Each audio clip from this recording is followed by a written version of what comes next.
का मुल्क भर में आज से अंदरूनी मुल्क परवाजें शुरू करने का ऐलान। पहली परवाज कराची से लाहौर के लिए रवाना होगी। सिविल एविएशन के तमाम इंतजामात मुकम्मल। बैनुल अक़वामी परवाजों की मौतली में 31 मई तक तौसी। ईद से पहले ट्रेन सर्विस बहाल करने का भी इंदिया। पाक अफगान बॉर्डर 72 रोज बाद खोल दिया गया। सरहद पर महदूद तादाद में ट्रकों को नकलो हमल की इजाजत। SOPs पर अमल लाजमी करार।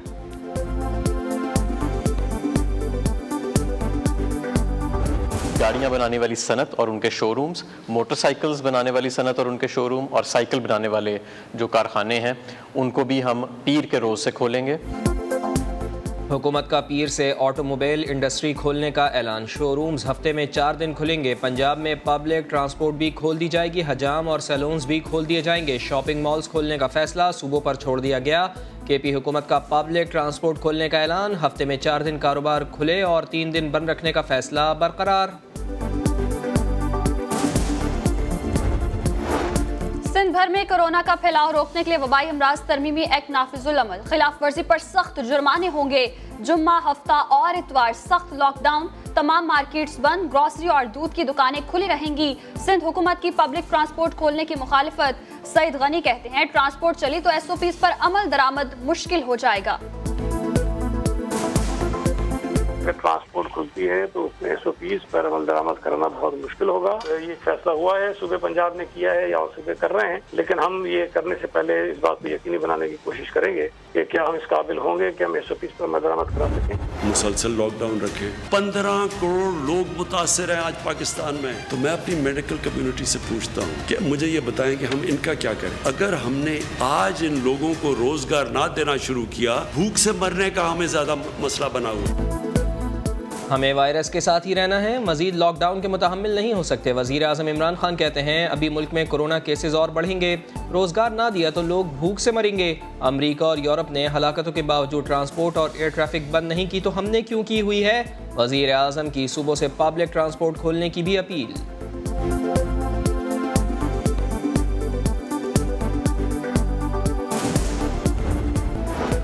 शरीफ खानदान के खिलाफ नैब का शिकंजा सख्त। मनी लॉन्ड्रिंग और असासों का नया रेफरेंस तैयार। नवाज शरीफ, शहबाज शरीफ, मरियम, हसन, हुसैन नवाज और सलमान शहबाज मरकजी मुल्ज़िमान करार। नैब लाहौर का 7 अरब का रेफरेंस हतमी मंजूरी के बाद एहतसाब अदालत लाहौर में दायर किया जाएगा। जाली बैंक अकाउंट्स के साबिक सदर सिंध बैंक तारिक हसन की जमानत मनसूखी के लिए नैब का सुप्रीम कोर्ट से रुजू। दरखास्त में लिखा कि मुल्जिम तारिक हसन जमानत की रियायत के हकदार नहीं। तारिक हसन को इस्लामाबाद हाई कोर्ट ने जमानत पर रिहा करने का हुक्म दिया था।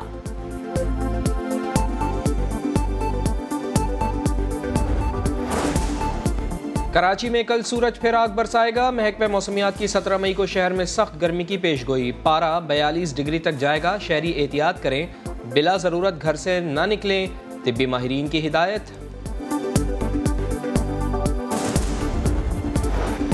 आज़ाद कश्मीर में लैंड स्लाइडिंग। शाराए नीलम का बड़ा हिस्सा टूट गया। नौसेरी के मकाम पर 300 फुट सड़क तबाह। सड़क बंद हो जाने के बाद दोनों अतराफ गाड़ियों की तवील कतारें।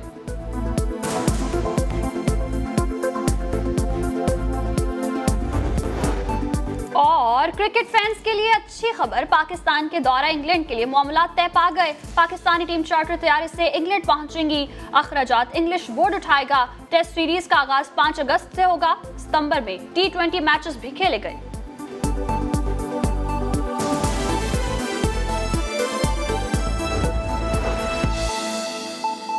कैसे टैकल करें, क्योंकि एक मुल्क का सरबराह, मैं बैठा हूं, मेरी गवर्नमेंट, हमें एक तरफ कोरोना की तरफ देखना होता है और फिर इसके सारे माशरे पे क्या असरात होते हैं हमें वो भी देखना पड़ता है।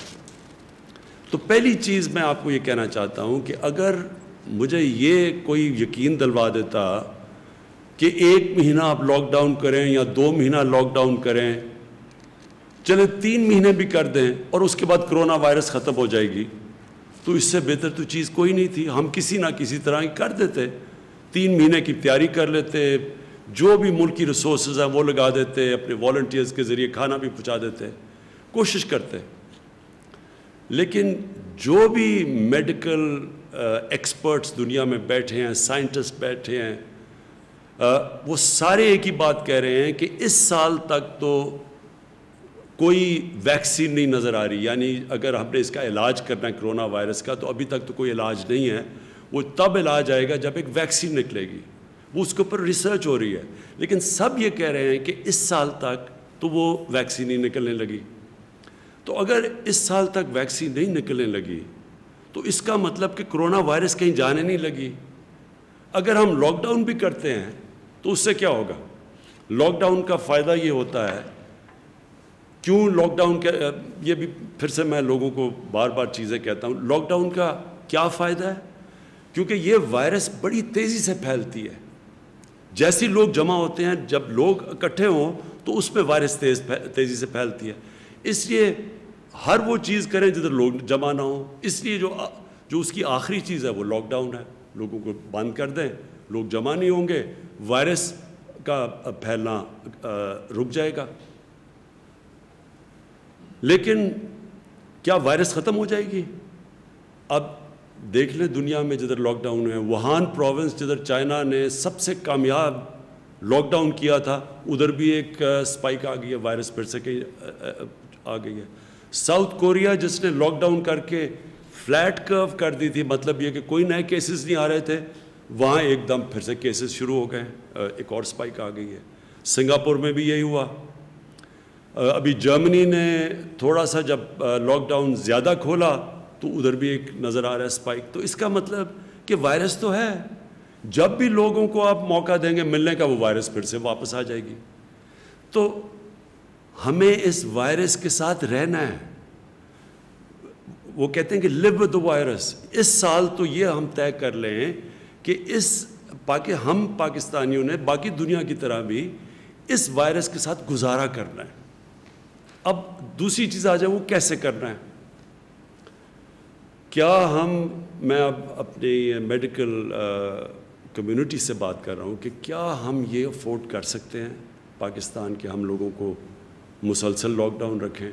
آگے 2 مہینے لاک ڈاؤن ہو چکا ہے تو کیا 1 مہینہ اور رکھتے ہیں اور پھر 1 مہینہ اور رکھتے ہیں؟ یہ کیوں نہیں ہم کر سکتے؟ یہ تو پاکستان ہے جس کے اوپر ابھی میں آنے لگا ہوں. آپ وہ ملک دیکھیں جن کے پاس بے تحاشا پیسہ ہے. اور پیسے کا بھی میں پھر موازنہ کر دوں کہ پاکستان نے مشکل سے ہم نے $8 ارب کا اسٹیمولس پیکج دیا اپنے لوگوں کو جو کہ متاثر ہوئے ہیں اس لاک ڈاؤن سے، جو بزنسز ہیں. امریکہ نے $2200 ارب کا پیکج دیا ہے. جرمنی نے 1000 یوروز کا پیکج دیا ہے. جاپان نے $1000 ارب کا پیکج دیا ہے. تو اس کے مقابلے میں سوچ لیں کہ ہمارے کتنے وسائل ہیں. تو ہم کیا لاک ڈاؤن اب بزنس بند کر سکتے ہیں اتنی دیر تک؟ لیکن ایک اس سے بڑا مسئلہ ہے، اور اس سے بڑا مسئلہ یہ ہے. میں یہ ذرا اپنی میڈیکل کمیونٹی کو صرف بتانا چاہتا ہوں کیوں میں پہلے دن، میں یہ آج کہنا چاہتا ہوں کہ میں پہلے دن سے یہ کہہ رہا تھا کہ ہم وہ لاک ڈاؤن نہیں کر سکتے جو یورپ اور امریکہ میں اور یا چائنا نے کیا. ہمارا ایک مسئلہ ہے، وہاں ان ملکوں کے اندر وہ غربت نہیں ہے جو پاکستان میں ہے. اور غربت کے علاوہ جو ہمارے جو مزدور ہیں، جو ورکرز ہیں، جو کام کرنے والے لوگ ہیں، یہ میں آپ کے سامنے اب یہ اسٹیٹسٹکس دینا چاہتا ہوں. ہماری لیبر فورس سروے، یہ پاکستان کی ایک سروے لیبر کی سروے کرتی ہے. 2017 اور 2018 میں ان کی سروے کے مطابق 2.5 کروڑ وہ لوگ ہیں کام کرنے والے، محنت کش لیبرز، جو یا اپنی دن کی یا ہفتے کی تنخواہ کے اوپر ڈیپینڈ کرتے ہیں. یعنی وہ اپنے گھر والوں کا پیٹ پالنے کے لیے 2.5 کروڑ ایسے لیبر ہیں، کام کرنے والے ہیں، جو کہ یا دن کی کمائی کے اوپر گزارا کرتے ہیں، اپنے گھر والوں کا پیٹ پالتے ہیں، یا اپنے ہفتے کی کمائی سے کرتے ہیں. یہ وہ 2.5 کروڑ لوگ ہیں. جب کہ ہم نے سب کچھ بند کیا، ان کا یہ سب کچھ بند کر کے یہ گھروں میں چلے گئے. یہ وہ لوگ ہیں، کیونکہ جب آپ پورا لاک ڈاؤن کرتے ہیں تو یہ تو گئے، ان کے پاس تو کوئی اور ذریعہ معاش نہیں ہے. اب یہ اگر 2.5 کروڑ وہ مزدور ہیں، وہ کام کرنے والے ہیں جو کہ جب لاک ڈاؤن کیا تو ان کا سب کچھ ختم ہو گیا کیونکہ کمائی ختم ہو گئی، تو اس سے 15 کروڑ لوگ متاثر ہیں آج پاکستان میں۔ اگر گھر میں آپ ایک پورے گھر میں 6 کی بھی ایوریج لگا لیں تو سارے ملک میں اس وقت جو لوگ متاثر ہیں لاک ڈاؤن سے وہ 15 کروڑ ہیں۔